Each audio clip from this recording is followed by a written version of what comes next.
What is going on, everybody? It's Brody again, back to answer a pretty common question that a lot of people have about tennis rackets, but not about the racket itself this time. This one's about the grip that comes on the racket. So this bad boy right here. So the question is, what exactly is a tennis grip and what exactly is an overgrip, which this one has on it, and that's why you can see that it is white. So let's get started. So the base grip on a tennis racket, this is what comes with the racket from the factory. This is what has the plastic wrapping on it. This is your main line of protection from the material that is used on the handle, because underneath this grip is the actual just rest of the handle itself. The grip comes in many different types. There is the typical grip, which is has a lot of cushion to it. It's almost like a bandage type material for some of them. This one right here is a leather grip. So if you feel the grip, it is actually just like a piece of leather. Some people like that because it's a heavier grip. It adds more weight to the bottom of the racket. But that is a conversation for another time. Leather grips are their own thing, and we will not dive down that rabbit hole in this video. But the base grip that comes on with almost every single racket that you find, those you can use. They are going to be a lot of cushion, so they're really easy on your hand. They're nice to hold on to, as well as they make it to where it's pretty simple and it's pretty easy. Take it out of the plastic, go out and play with it. If you do that, you will wear it down faster than most, just because a lot of people are playing with an overgrip.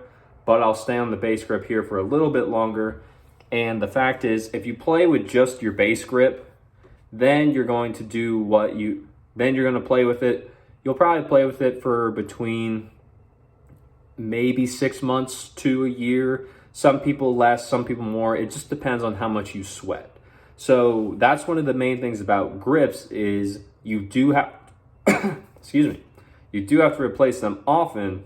It just depends on how often, based off how hard you squeeze the grip, how often you sweat on the grip, how slick it is, how just like destroyed it is, and any other factor. So to help preserve the base grip on your racket, that's where the overgrip comes in.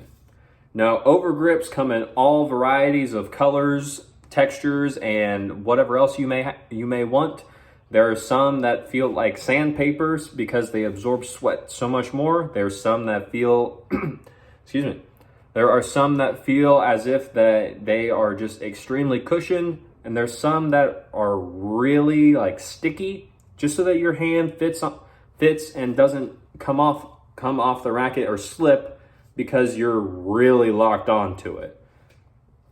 Now, the overgrip, the cool thing about them is that they come in packs of 3, because the manufacturers know you're going to go through overgrips a lot faster than you are base grips. The overgrips are not as thick, so that's why they go over the base grip. You just wrap it around in a specific way to put it on. And that will help make sure that your racket base grip stays and just keeps its life a lot longer than it would be if you were just using it regularly. So overgrips, they come in packs of 3 so that you have a few extras to replace if you want to do it mid-match, or you do it before the match, after the match. It's up to you. The overgrips are going to get destroyed a bit faster because they aren't as thick and they aren't meant to last as long. So that's why you can buy overgrips in bulk of packs of 3. I think there was a 24 pack and maybe even a 50 pack. It just depends on the manufacturer. There's a bunch of different ones. Try them out. Most of the times a 3 pack of overgrips is going to be about the same price as one base grip. So it makes sense to just go with the overgrips. For some reason you don't like them, you can still use just the base grip and get those replaced. You actually take them on and put them on essentially the exact same way, both over and base grips. I won't demonstrate that in this video, but you can find a ton more on how to put them on. I'll probably have one up soon. I just may not know exactly when that is. It'll just depend on when my camera quality gets that much better to where I can record that for you, but we'll keep on the grip topics for now. So with the overgrips, a lot of players like these because of the different textures they have. If you want, you can have different colors, that whichever one you like better, as well as the overgrips do add a little bit of thickness to the racket. So if you like the base grip, but you just want the handle to be a little bit thicker so it's easier to hold on to, overgrips will do just the job for you. Most base grips come in a grip size of, typically here in the United States and North America, you have a 4 3/8, 4 1/4, 4 1/2, and it goes up by 1/8 each time.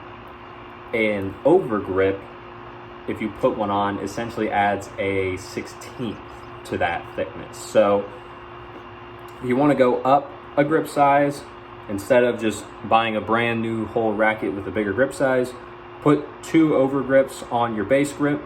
So put one overgrip on and then put another overgrip over top of that one. Then you will essentially be pretty close to, if not at, the next bigger grip size. So if you're going from a 4 3/8, you would be right up to a 4 1/2.